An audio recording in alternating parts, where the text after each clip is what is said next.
Escuchas Radio Santa Fe 1070 AM. Carlos, tenemos invitados a esta hora. Usted lo había prometido al inicio del espacio. ¿A quién tenemos en la línea?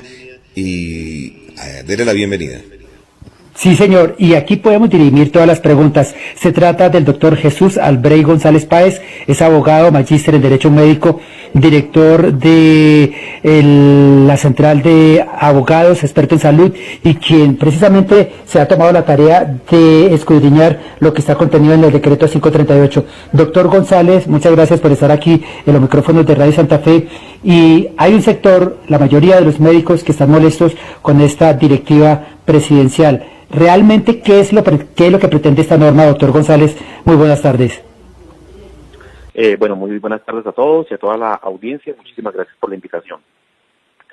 Lo que encontramos o lo que podemos extraer de la lectura del decreto 538 del año 2020 corresponde a un llamado obligatorio que se está haciendo a la disponibilidad del personal profesional y de último año en formación en el sector salud para atender esta pandemia. Entonces, en ese orden de ideas, el decreto tiene algunas bondades, como por ejemplo la asignación de recursos, la priorización de actividades en el sector salud.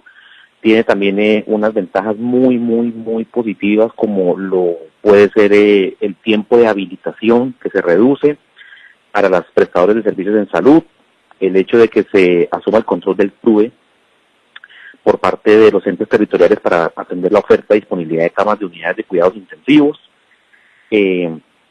la posibilidad de que las IPS se implanten plataformas digitales accesibles, estándares básicos de audio y video, no digamos de esa forma tan rígida de la telemedicina como tal, pero sí digamos acercándonos un poco a ella.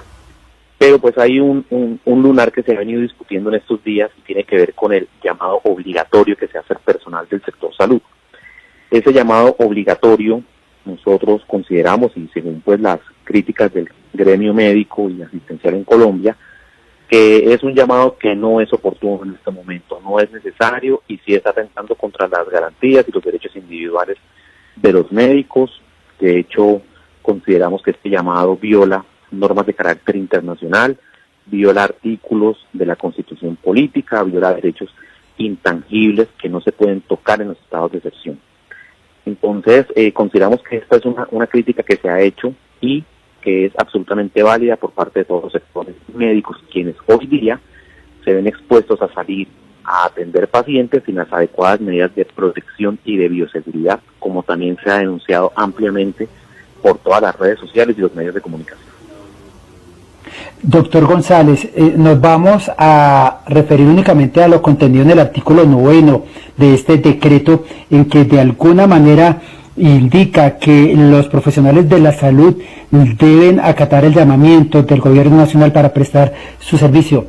Eso realmente fue lo que indispuso a los médicos, porque ellos dicen, o han expuesto, como lo tuvimos ayer con el director de la Federación Médica Colombiana, es que no hay condiciones laborales, es decir, no se puede llamar a todos los médicos para que estén disponibles cuando el gobierno lo disponga.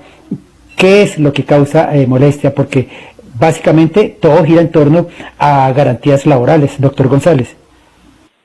Sí, de hecho, la gran preocupación que asiste hoy no solamente al cuerpo médico, sino, digamos, a toda la ciudadanía en general, es el tratamiento que se está dando a nuestro cuerpo médico, a nuestro talento humano en salud.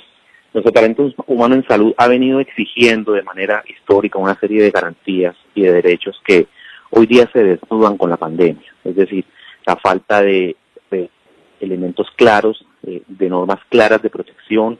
Tenemos muchos contratistas independientes que no están cobijados por un contrato laboral, por lo tanto no tienen esas garantías. Se les está negando también la entrega de elementos de seguridad personal y de bioprotección que son necesarios para atender esta pandemia. Entonces, si el gobierno no se prepara de forma previa para poder decretar este llamado obligatorio, va a ser muy difícil que esto pueda verse de una manera positiva, porque nos extraña muchísimo que se hace este llamado sin previamente haberse sentado a verificar la realidad de las condiciones laborales y de las condiciones de seguridad de nuestro cuerpo médico. Entendemos que el cuerpo médico está en la primera línea de batalla, que están en este momento poniéndole el pecho a la situación, que inclusive están expuestos ellos y sus familias Por lo tanto, las garantías que se les tienen que entregar, que se les tienen que otorgar para el ejercicio de su profesión tienen que ser todas, tienen que ser totales. No podemos dejar al cuerpo médico a medias o desprotegido. Entonces, esto es lo que se reclama. Este llamado al talento humano consideramos nosotros que no es oportuno, no es el momento para hacerse. De hecho, tuvo que salir el ministerio, según lo que he leído en algunos medios de prensa y escritos, a decir que ese llamado no se iba a hacer por ahora, sino que se iba a hacer de manera escalonada en la medida que las mismas necesidades lo establecen, que debió haber sido desde un principio así.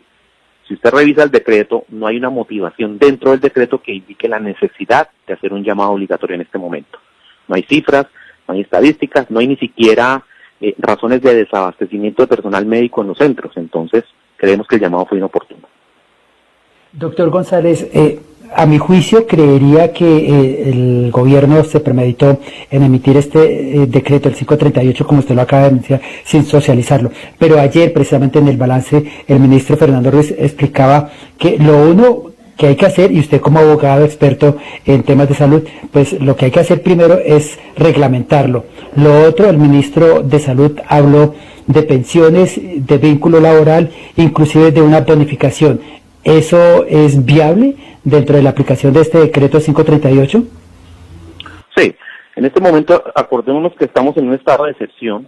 En ese estado de excepción ya declarado por el presidente de la República, se pueden pedir decretos legislativos que tienen fuerza de ley, es decir, no necesitan pasar por el Congreso de la República. Y en ese orden de ideas, esos decretos que se expidan pueden regular todo este tipo de situaciones. Claramente, esta norma y muchas de las normas que se han expedido necesitan de una reglamentación clara. Por ejemplo, la bonificación de la que se habla al personal médico que atienda pacientes con COVID, pues no está definida en el decreto y necesitará una reglamentación del Ministerio que diga en qué condiciones y sobre qué valores se va a dar esta bonificación. Nos parece importante y nos parece sensato que en este momento se estén sentando las agremiaciones médicas, las asociaciones médicas, los colegios médicos con el Ministerio a debatir temas estructurales de mucho tiempo. Nos parece importantísimo que se esté dando y el llamado es a que este diálogo se sostenga, a que este diálogo se continúe y que por vía de voluntad del gobierno se empiecen a mejorar muchísimas de las condiciones de nuestros médicos hoy día. O sea, palabras más, palabras menos, dentro de esta tragedia que estamos viviendo, pues hay algo positivo que es el de visibilizar la situación de los médicos. Bueno, la palabra positivo es un poco fuerte, pero digamos que sí ha permitido desnudar lo que está pasando con el sector médico. Lo que ellos viven día a día, la exposición, el rechazo, por ejemplo, por parte de inclusive algunos sectores de la sociedad frente al mismo cuerpo médico, obviamente por el miedo natural al contagio, pero esa no tiene que ser la forma en que la sociedad reacciona, sino debemos buscar elementos de protección y debemos buscar medidas comunes que nos permitan a todos superar esto. Entonces desnuda unas realidades que se vienen presentando. El cuerpo médico le asiste muchas razones, muchos de los planteamientos que se tienen. Obviamente no hay una unión por parte pues de todas las agremiaciones, digamos, hay posturas muy distantes entre unas y otras, pero creo que aquí en el fondo se encierra básicamente de manera unánime, primero, que se les proteja desde el punto de vista de su seguridad personal con elementos de protección personal y de bioseguridad. Creo que es un consenso absoluto y total. Segundo, que se establezcan reglas claras de formalización de las relaciones del talento humano. Esa es una segunda iniciativa en la que hay acuerdo. Y tercera, en la que tiene que ver con la remuneración, y es que se establezcan unas escalas de remuneración y se establezcan unas reglas mínimas de contratación del talento humano del sector salud. Entonces creo que en eso hay un consenso y creo que sobre esos puntos. Así es. Pues, doctor Jesús Albrey González, abogado y magíster en Derecho Médico y director de la oficina de González Páez y Abogados, pues muchísimas gracias por aclarar realmente el panorama de los médicos y que en últimas lo que hay que es reglamentar este 538, el decreto, en beneficio de los médicos en Colombia. Sí, muchísimas gracias por el espacio y una cosa que es muy importante, y es que este decreto en este momento está en un control de constitucionalidad. Es decir, todos los decretos expedidos por el presidente en el marco de la emergencia deben ir a un control inmediato de constitucionalidad por la Corte Constitucional. Y la Corte Constitucional tendrá que pronunciarse sobre la vigencia y la legalidad de este artículo 9.